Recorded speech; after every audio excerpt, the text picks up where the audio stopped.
The Lord of the Rings. The Two Towers wasn't just the middle chapter of an epic trilogy. It was a cinematic war zone, both on and off screen. Behind the sweeping battles and haunting beauty lay chaos, actors nearly drowning, crew members breaking bones, scripts rewritten overnight, and technology pushed to its breaking point. What audiences witnessed as seamless magic was often brutal endurance behind the camera. Today, we're pulling back the curtain to reveal 20 weird facts about the Two Towers that even die-hard fans may not know. And just wait until you hear the bonus fact. A secret so bizarre, it almost changed how the film ended. Let's dive in. 1. Viggo Mortensen, nearly drowned in the river scene. Filming Aragorn's near-death river sequence was no illusion. Viggo Mortensen performed much of it himself, plunging into New Zealand's freezing waters. The current was so strong that at one point he was swept under for several seconds, terrifying the crew. Director Peter Jackson admitted they debated pulling Viggo from the sequence entirely, but the actor refused. Mortensen insisted that Aragorn's physical struggle had to feel authentic, even if it meant risking his own safety. The dailies captured his head bobbing violently against the current, making editors nervous. What audiences see as a heroic struggle is, in truth, the actor genuinely fighting for breath. Afterward, Mortensen joked, "I think I swallowed half the river. Not stunt magic. Not camera trickery. Just raw endurance and danger that nearly cost him his life for authenticity's sake." 2. Andy Serkis's voice destroyed his throat. Gollum's rasping, guttural voice became iconic. But it nearly ruined Andy Serkis's vocal cords. To achieve the sound, Serkis drank cold tea mixed with honey before each take. But even that couldn't prevent the damage. He often left recording sessions with a hoarse throat, sometimes unable to speak for the rest of the day. What many don't realize is that Serkis improvised much of Gollum's dialogue delivery, contorting his body to create the unsettling dual personalities. During dailies, crew members were disturbed not just by his voice, but by the way he bent and twitched on set. Serkis later admitted that producers considered redubbing his lines to protect his voice, but Jackson refused, insisting the raw, cracked tones gave Gollum his tragic weight. It wasn't just acting. It was self-destruction for art, echoing the torment of the character himself. 3. The Battle of Helm's Deep was a real nightmare. The Battle of Helm's Deep feels like chaos, and that's because it was. Shot over 4 grueling months, filming required night shoots in freezing rain. Extras described the set as hellish, with waterlogged armor, mud-filled boots, and temperatures near freezing. Crew members began jokingly calling it Helm's Deep fatigue. To make matters worse, the film's scale overwhelmed early CGI technology, meaning thousands of extras were used instead of digital soldiers.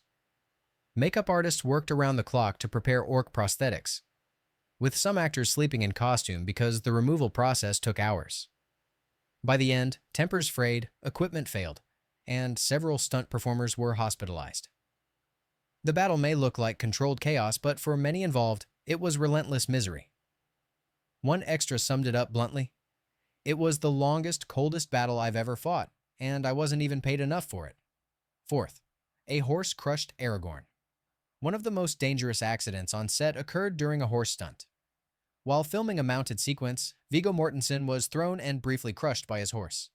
Crew members rushed in, fearing the worst, but Mortensen, ever the method actor, insisted on finishing the day. Remarkably, he developed such a strong bond with the horse, named Urias, that he bought it after production wrapped. Insiders say Mortensen treated the horse like family, later gifting it to the stuntwoman who had trained it. The incident became legendary among the crew. Aragorn's real pain as he clutches his ribs in later scenes wasn't acting. It was the aftermath of being trampled. What audiences didn't know was that some of the trilogy's most heroic moments were filmed while Mortensen was bruised, battered, and recovering from an accident that could have ended far worse. 5. Bernard Hill's speech almost didn't happen. King Theoden's rousing speech before riding out at Helm's Deep is one of the film's emotional high points. But shockingly, it almost never made it into the film. Early drafts of the script cut the speech entirely, fearing it slowed the pacing of the battle. Bernard Hill fought to keep it, arguing that without Theoden's words, the charge would lack emotional power. Peter Jackson eventually relented, allowing Hill to deliver the stirring monologue on horseback. Filming it was brutal. Rain machines poured icy water while Hill, clad in heavy armor, repeated the lines for hours. The crew recalls a silence on set after his final take, with even hardened stuntmen visibly moved. What could have been just another charge sequence became unforgettable because one actor refused to let go of his moment. Not just a speech, a cinematic heartbeat. 6. The orc makeup made extras sick. The orc army may look terrifying, but the actors underneath were suffering. The prosthetic makeup involved hours in the chair, followed by thick latex glued to their skin. Under the hot lights and in the wet night shoots, many extras fainted or vomited. The smell of the adhesive became overwhelming, with crew joking it was worse than orc breath. Some actors developed rashes that lingered for weeks. To make matters worse, many of them worked 12 to 16-hour shifts, only to return the next day for another round of glue, sweat, and grime. What looked like monstrous hordes on screen was often just exhausted people trying not to collapse under the weight of their costumes. Jackson later admitted that without their endurance, Helm's Deep would have looked hollow. It wasn't just makeup. It was endurance torture masked as movie magic. 7th, Liv Tyler's role was almost cut. Arwen, played by Liv Tyler, is barely present in The Two Towers. But what fans don't know is that her role was originally supposed to be much larger. Early drafts placed her at Helm's Deep, fighting alongside Aragorn, Legolas, and Gimli. Stunt sequences were even choreographed for her. But after leaks to fans online sparked backlash, Peter Jackson pulled the idea. Purists accused him of betraying Tolkien's text by forcing Arwen into a warrior role. Tyler later admitted disappointment, but accepted the change. In the finished film, Arwen's presence is limited to dreamlike visions. What fans didn't realize is that a battle-ready Arwen exists in stunt rehearsals that were filmed but never used. Not absence, but erasure. Her character was meant to be a fighter, but studio and fan pressure stripped her away from the battlefield. 8. Christopher Lee was heartbroken by the cut. Saruman's fate is glaringly absent from The Two Towers. What many don't realize is that Christopher Lee filmed his death scene only for it to be cut. Lee was devastated, believing his character deserved closure in the theatrical release. He confronted Peter Jackson about the decision, insisting Tolkien purists would be furious. Jackson defended the cut as a pacing decision, claiming the extended edition would restore it. Lee eventually accepted, but his disappointment lingered. On set, he even told castmates he felt betrayed. What audiences didn't know was that one of cinema's greatest horror icons poured his dignity into a climactic death scene, only to see it vanish from theaters. It wasn't just a missing scene. It was a wound to an actor who had built his entire life around gravitas, robbed of his final moment in the trilogy's second chapter. 9. Orlando Bloom broke his ribs. Legolas may look agile and unbreakable, but Orlando Bloom was anything but. During a riding stunt, Bloom was thrown from his horse and cracked 2 ribs. The pain was so intense that he could barely breathe, yet he returned to set only days later. In behind-the-scenes footage, Bloom winces between takes, struggling to stay in character.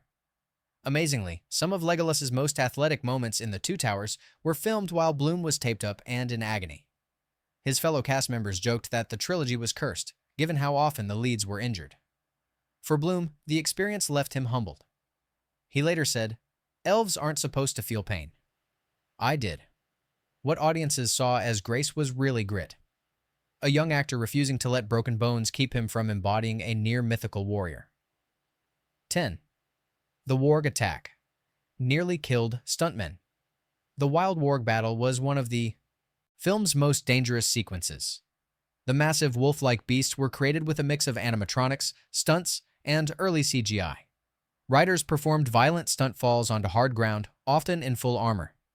Several stuntmen were hospitalized with concussions and broken bones. One nearly fractured his spine after a warg rig collapsed under him. Jackson pushed the scene hard, wanting it to feel savage and chaotic. Extras recall the fear on set, knowing each charge carried real risk. The result looks breathtaking. But the price was high. Days lost to injuries, and stunt performers walking away scarred. It wasn't CGI danger. It was physical danger dressed in fantasy. And before we head into the next batch, go ahead and like and subscribe because the battles only get bigger, the injuries only get wilder, and the secrets more unbelievable from here. 11. The dead marshes used. Real worms. The eerie dead marshes sequence was nightmare fuel for both audiences and actors. To sell the grotesque realism, the art department filled the swamp set with real worms, eels, and fish, placing them in glass tanks hidden under the murky water. Elijah Wood later confessed he was horrified when, during takes, creatures wriggled unexpectedly around his hands and legs. The ghostly faces beneath the water were full prosthetic dummies, distorted, pale models floating in slime. Combined with smoke machines and green lighting, the set reeked of stagnant water.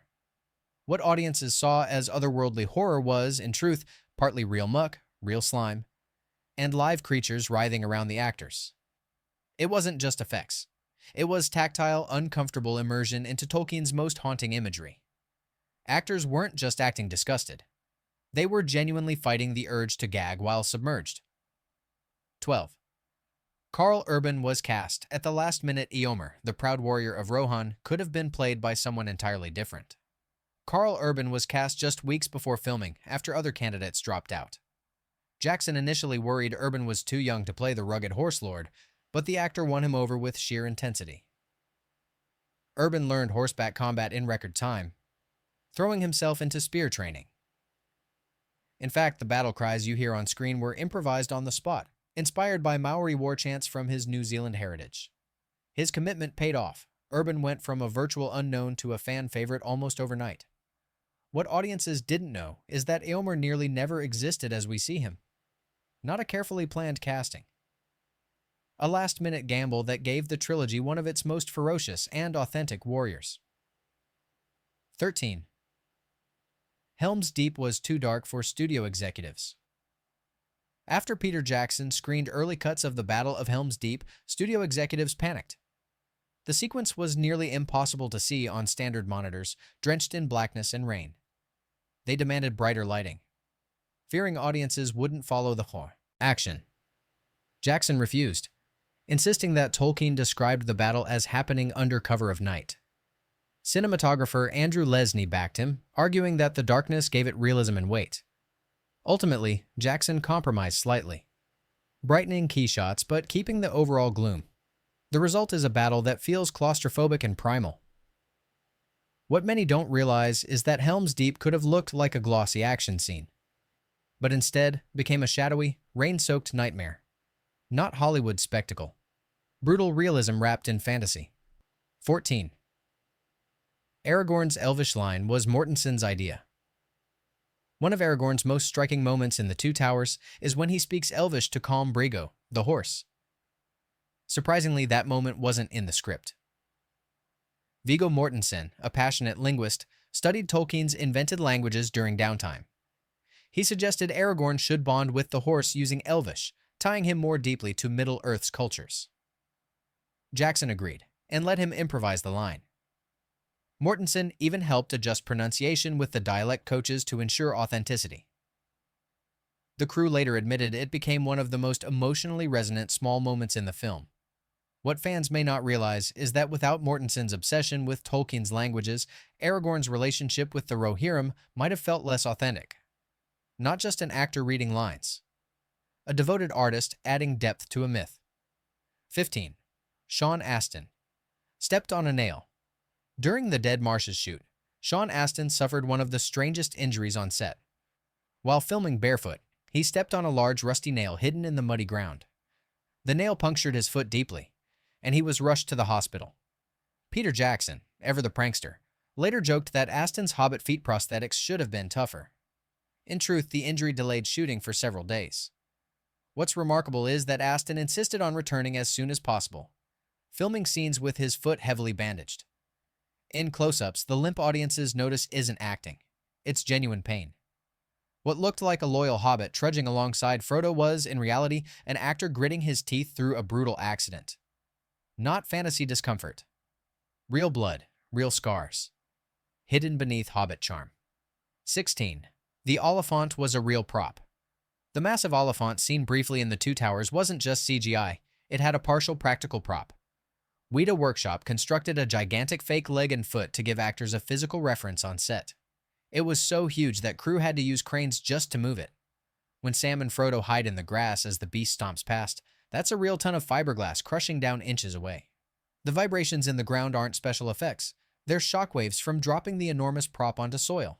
The CGI body would later be layered over, but that foot gave the illusion real weight. What audiences didn't realize is that for a fleeting shot, a group of actors faced down something just as terrifying as a living war elephant. 17th Helm's Deep extras slept in the mud. The siege of Helm's Deep took its toll not only during shooting, but after hours. Many extras, exhausted from night shoots, opted to sleep in their costumes rather than endure hours of prosthetic removal. Some even slept in the mud on location, huddling in cloaks and armor between takes. Crew members recall the set smelling of wet wool, latex, and human exhaustion. By the end, everyone jokingly referred to themselves as honorary orcs because they stank just as badly. One extra claimed his boots were still damp weeks later. Jackson encouraged camaraderie, saying the discomfort bonded them just like real soldiers. What audiences saw as cinematic brotherhood was forged in sleepless nights, endless rain, and men literally collapsing into mud. Not fantasy unity, actual misery turned camaraderie behind the walls of Rohan. 18. Treebeard's voice was layered with strange sounds. John Rhys-Davies, who also played Gimli, provided the booming voice of Treebeard. But the sound team went further. To create Treebeard's ancient timbre, they layered his lines with recordings of creaking wood, deep rumbles, and even slowed-down whale calls. The result gave him a resonance beyond any human throat. Rhys-Davies nearly lost his voice after marathon sessions, growling lines for hours in a padded booth. Some crew later joked Treebeard's dialogue cost more in audio processing than in acting salaries. The mix blurred reality. Was it Gimli's actor, or an elemental force? What audiences didn't know was that Treebeard was literally a hybrid of man and nature. Not just performance. A living soundscape built from forests, oceans, and human strain, stitched together to give Tolkien's Ents a voice that felt impossibly old. 19. The CGI crowd software nearly collapsed. The Battle of Helm's Deep pioneered a new CGI program called Massive, which generated thousands of independent orc soldiers. But in early tests, the digital army refused to behave. Instead of charging, orcs turned and ran away from battle, as the AI system defaulted to self-preservation mode. Jackson found it hilarious but also terrifying. The entire sequence risked falling apart because the software literally thought the orcs should retreat. Animators worked overtime to rewrite the logic, forcing the virtual soldiers to fight. Even then, glitches made orcs run in circles or attack each other randomly. What became a groundbreaking triumph nearly collapsed under its own innovation. Not flawless technology. A battlefield of code and chaos. Wrangled just enough to convince audiences they were watching thousands clash in a storm of steel and rain. 20th. Gollum almost looked completely different. Gollum's final design wasn't settled until late into filming. Early outsides. Concept art made him look more like a feral goblin than the emaciated creature fans recognize. Some versions even had him covered in patchy fur. Andy Serkis's performance ultimately shaped the design, as Weta digital sculptors began modeling Gollum's gaunt face to reflect Serkis's own expressions. They even mapped his eyes directly from scans of the actors. By blending Serkis's features with Tolkien's description, they created a character both grotesque and pitiful. What audiences don't know is that if deadlines had been tighter, we might have ended up with a monstrous, almost cartoonish villain. Instead, the team fought to humanize him through design tweaks. Not a monster. A mirror of Serkis himself. Broken, haunted, and heartbreakingly real. Bonus fact, Aragorn's fall almost changed the ending. One of the most shocking twists in The Two Towers comes when Aragorn is thrown from a cliff during the warg attack. What fans don't know is that Peter Jackson originally considered leaving Aragorn's fate unresolved, cutting the film so audiences wouldn't know if he survived until the final installment. The studio panicked, fearing fans would riot if the trilogy's hero appeared dead for an entire year. Ultimately, Jackson relented, filming Aragorn's recovery with Brigo the horse. But here's the bizarre detail. The original cut showed Aragorn drifting unconscious into a dreamlike vision of Arwen, an extended sequence that leaned heavily into surreal imagery. test audiences found it confusing, so it was trimmed. What we see now is a compromise. Not death, not survival. A cliffhanger that nearly became the most controversial ending in fantasy film history. The Two Towers wasn't just a middle film. It was a crucible. A test of endurance, technology, and storytelling that nearly broke everyone involved. Actors were battered, voices shredded, and stuntmen hospitalized. Digital armies rebelled against their creators. Speeches, battles, and even characters were almost erased by the pressures of studio notes and fan expectations. And yet, out of that chaos came a film that feels timeless. A story of loyalty, darkness, and fragile hope forged in mud, rain, and pain. It's no wonder fans still whisper about its behind-the-scenes legends, because The Two Towers proves something rare. The struggle to make the film mirrors the struggle within it. If you learned something today that surprised you, hit that like button, share this video with fellow fans, and subscribe for more cinematic secrets.